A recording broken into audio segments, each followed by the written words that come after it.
ہمارے چینل شمشیر world T V کو subscribe کریں، لائک کریں اور بیل آئیکن کو دبانا نہ بھولیں۔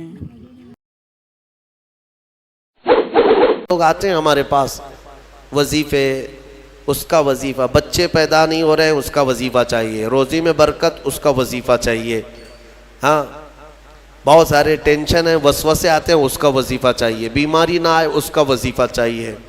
اور حضور پاک صلی اللہ تعالیٰ علیہ وسلم کی احادیث کا یہ بھی مفہوم ہے کہ حافظ قرآن جو قرآن کے حلال کو حلال سمجھتا ہو، قرآن کے حرام کو حرام سمجھ کر اس پر عمل کرتا ہو، قیامت کے دن وہ اپنے خاندان کے ایسے 10 لوگوں کی سفارش کر کے جنت لے جائے گا جن پر دوزخ میں جانا واجب ہو گیا تھا۔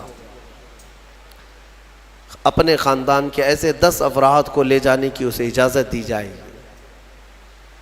اور مجھے آج اس مصلی پر، محراب پر قرآن پاک کا دور سناتے ہوئے 23 سال گزر گئے۔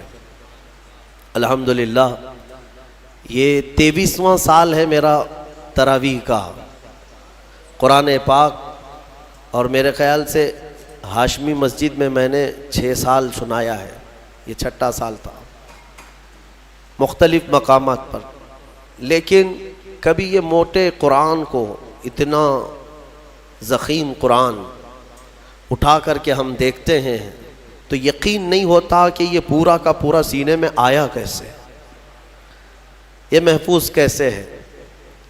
اور جب بندہ پڑھنے لگتا ہے حافظ قرآن، حقیقت میں بتاؤں، میں اپنی بات بتا رہا ہوں، باقی دوسرے حفاظ اکرام وہ بہتر جانتے ہیں، ہماری محنت سے کچھ نہیں ہوتا۔ جب پڑھنے کے لیے وہ کھڑا ہو جاتا ہے تو من جانب اللہ، خود اللہ تعالیٰ اس کی مدد فرماتا ہے۔ اگر اللہ رب العزت دروازے نہ کھولے تو وہ ایک آیت آگے نہیں بڑھ پائے گا۔ ہاں یہ رب تبارک و تعالیٰ کی طرف سے انعام ہے، اکرام ہے۔ میرے عزیزو، یہ قرآن یاد کرنے کے لیے جب بچے بھی کوشش کرتے ہیں تو 5 سال کے بچے بھی حافظ قرآن بنے ہیں، دنیا میں ریکارڈ ہے۔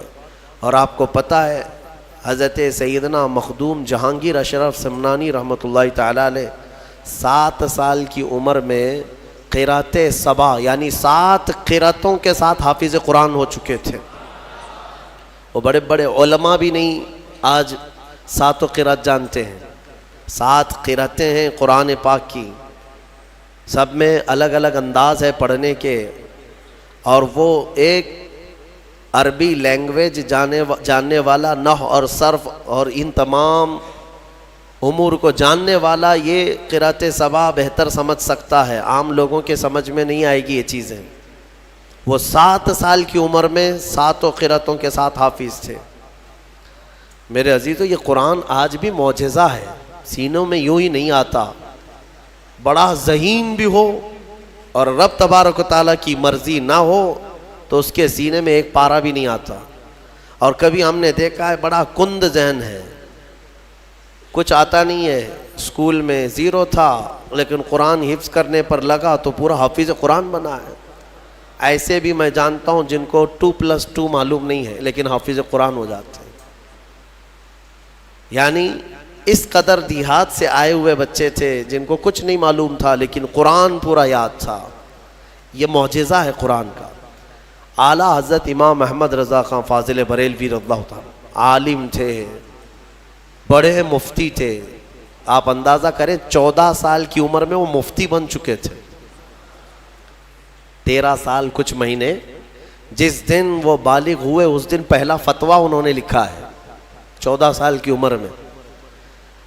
بہترین عالم، بہترین مفتی، لیکن حافظ نہیں تھے آپ، قرآن کے حافظ نہیں تھے۔ کسی نے آپ کو خط میں القاب لکھا، حضرت علامہ مولانا حافظ و قاری احمد رضا خان صاحب، اس میں حافظ و قاری کا بھی لقب لگا دیا۔ دوسرے ہوں تو پھیل جائیں گے کہ جتنے لقب فری میں ملے اچھا ہی ہے۔ اعلیٰ حضرت نے دیکھا کہ میں حافظ ہوں نہیں اور لوگ مجھے حافظ سمجھ رہے ہیں۔ یہ شعبان کی آخری تاریخ تھی، شاید دوسرے دن سے رمضان شروع ہو رہا تھا۔ آپ نے اس خط والے کے گمان کے مطابق اپنے آپ کو اتارنے کے لیے عزم کر لیا کہ اس کے خط کا جواب بعد میں لکھوں گا، حافظ قرآن پہلے بنوں گا، کیونکہ اس نے حافظ کہا ہے، مجھے حافظ قرآن کہا۔ تو اعلیٰ حضرت کا معمول یہ تھا کہ روزانہ رمضان میں فجر سے لے کر کے شام تک ایک پارہ یاد کرتے تھے اور تراویح میں ایک پارہ سنا دیتے تھے، یہاں تک کہ 29ویں رمضان کو یا 27 کو آپ مکمل ایک مہینے کے اندر حافظ قرآن ہو گئے، ایک مہینے کے اندر حافظ قرآن، ہاں ایک مہینے میں وہ حافظ قرآن ہو گئے۔ قرآن کا یہ معجزہ ہے، اللہ تبارک و تعالیٰ وہ جس کے سینے میں چاہے اس کو عطا فرماتے۔ میرے عزیزو، آج بھی بہت سارے ایسے بچے ہیں جو قرآن کو یاد کرتے ہیں بہت بچپن میں، اور ان کے ذہن کے دریچے ایسے کھل جاتے ہیں۔ آپ نے مولانا حارث صاحب کے پیچھے بھی تراویح پڑھی ہے، یہ ہمارے بھتیجے ہیں، انہوں نے تقریباً 4.5 مہینے میں پورا حفظ قرآن کیا، الحمدللہ۔ انہوں نے بھی ایک ریکارڈ قائم کیا تھا، اور اپنے سبق کے دوران انہوں نے 29واں پارہ 2 دن میں پورا پارہ سنایا تھا، آدھا پارہ ایک دن یاد کر لیا۔ تو یہ اپنے کمال کی بات نہیں، یہ اپنے کسب اور اپنے ذہن کی بات نہیں، رب تبارک و تعالیٰ کی عطا اور فضل۔ امام اعظم ابو حنیفہ کے ایک شاگرد ہیں امام محمد، یہ چھوٹی عمر میں امام اعظم کے پاس پڑھنے کے لیے آئے، داڑھی نہیں تھی، چھوٹے تھے۔ تو امام اعظم ابو حنیفہ رحمۃ اللہ علیہ کے پاس بڑے بڑے ان کے جو شاگرد تھے، علماء تھے، محدثین بیٹھتے تھے، اس میں ایک چھوٹی عمر کا لڑکا آیا ہے۔ تو امام اعظم نے ان کو ٹال دیا کہ جاؤ بعد میں، لیکن شوق اتنا تھا امام محمد کا کہ وہ ہٹنے کو تیار نہیں تھے۔ امام اعظم ابو حنیفہ نے ان کو ٹالنے کے لیے کہا کہ بیٹا میں انہی کو پڑھاتا ہوں جو حافظ قرآن ہوتے ہیں، تم حافظ ہو؟ کہا حافظ تو نہیں، حافظ بننے میں 2-3 سال لگ جائیں گے، جب تک تھوڑا سا جوانی آ جائے گی پھر سمجھ لے گا۔ کہا جاؤ حفظ کر کے آؤ۔ وہ گئے، 8 دن کے بعد پھر آئے امام اعظم کے پاس، کہا کہ حضور مجھے شاگردی میں لے لیجئے۔ کہا میں تم کو پچھلے ہفتے بھیجا تھا حافظ بن کر کے آنا، انہوں نے کہا میں پورا حافظ بن کر کے آیا ہوں 8 دن کے اندر۔ میرے عزیزو، یہ اللہ تبارک و تعالیٰ کی طرف سے انعام ہے، اور میرے آقا صلی اللہ تعالیٰ علیہ وسلم کا زندہ معجزہ ہے۔ اللہ تبارک و تعالیٰ اس قرآن پاک کی خوب برکتیں ہمیں عطا فرما ہے۔ قرآن کو نہ چھوڑو اے میرے عزیزو، قرآن کو چھوڑ کر کے آج اس قدر گمراہی آئی ہے۔ وہ زمانے میں معزز تھے مسلمان ہو کر، آج ہم خار ہیں تاریک قرآن ہو کر، قرآن کو چھوڑ کر ذلیل ہیں ہم۔ قرآن کو چھوڑنے کی وجہ سے یہ ساری آفات ہیں۔ اور پچھلی قوموں کے بارے میں قرآن میں اللہ تعالیٰ نے فرمایا، اللہ تعالیٰ ان سے فرمایا خذوا ما آتیناکم بقوہ، ہم نے جو تمہیں دیا ہے وہ مضبوطی سے پکڑو۔ یعنی یہودیوں کو تورات دی گئی تھی، بنی اسرائیل کو زبور دی گئی تھی، اور ہر ایک امت کو یہ کہا گیا ہے کہ مضبوطی سے یہ کتاب تھامے رہو۔ جو اللہ کی کتاب اتری ہے یہ صرف اور صرف جھاڑ پھونک کے لیے نہیں ہے، یہ تمہاری پوری زندگی کا دستور آیا ہے۔ ہاں کل کیا ہونے والا ہے یہ قرآن میں پڑھو، یہ بے خبر نجومی تمہیں کیا بتائیں گے۔ قرآن عظیم تمہاری زندگی کا پورا دستور العین ہے۔ اس کو چھوڑ کر کے ہم ادھر ادھر کی آج ٹھوکروں پر مجبور ہو چکے ہیں۔ میرے عزیز و حیرت ہے ہماری قوم کو، طوطے کے پاس جا کر کے اپنا بھوش پوچھتے ہیں، چٹھی نکال کر کے کہ میرا بھوش کیا ہونے والا ہے۔ وہ بھی سڑک چھاپ آدمی جو طوطا لے کر کے خود سڑک پر بیٹھا ہے، وہ لوگوں کا مستقبل بتا رہا ہے۔ ہائے، یہ اس کی بیوقوفی نہیں ہے، اس کے پاس جانے والے کتنے بڑے بیوقوف ہیں۔ مستقبل تمہارا بتا رہا ہے اور خود جو ہے سڑک چھاپ بنا ہوا ہے۔ ہاں، ساری دنیا کے مستقبل بھوشمانی کر رہا ہے، لکیریں پڑھ رہا ہے، اور خود کی لکیر شاید پوری مٹی ہوئی ہے۔ عقل ہے یا نہیں ہے جو لوگ اس طرح کی جگہ پر جاتے ہیں؟ میرے آقا صلی اللہ علیہ وسلم نے فرمایا من اتا بکاہن فقد کفر بما انزل علی محمد، جو کسی کاہن جوتش کے پاس گیا، میرے آقا فرماتے ہیں اس نے محمد کا انکار کر دیا صلی اللہ علیہ وسلم. محمد صلی اللہ علیہ وسلم پر جو کچھ اتارا گیا ہے اس نے انکار کر دیا. کیوں جاتے ہو؟ قرآن تمہارے پاس سب سے بہتر کتاب ہے، قرآن عظیم، ساری چیزیں تمہارے پاس. اللہ تعالیٰ نے فرمایا وَلَا رَطْبٍ وَلَا يَابِسٍ إِلَّا فِي كِتَابٍ مُبِينٍ. کوئی خشکی اور کوئی تری کی بات ایسی نہیں ہے جو ہم نے قرآن میں بیان نہ کیا ہو، سب ہے قرآن میں. اور جو جس طرح سے اس سے فائدہ اٹھائے گا وہ اس کے ظرف کی بات ہے. میرے عزیزو، کم سے کم آج اتنا تو کرو کہ تلاوت تو کثرت سے شروع کر دو.